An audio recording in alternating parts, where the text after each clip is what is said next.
Ballaglass Glen is one of the most picturesque glens in the Isle of Man, and particularly at this time of year, its name is very apt. But did you know that this well-known glen is actually named after the nearby farm, which is much older? Ballia or Balla is the Manx for farm, stead, place, village or town.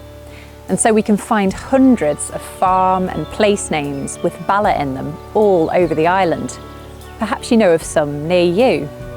Glass is also quite a common word in Manx place names, and in this case we can take it as a description that the farm is green or verdant, or the indication that the farm is near to a stream.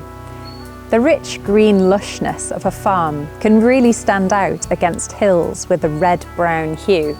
So this, or the nearby Cornay River, which weaves its way through this beautiful landscape, may have given the farm its name. It's not quite clear. With their velvety greens and lovely river, I think we can agree that the farm and the glen have a great name, Ballaglass.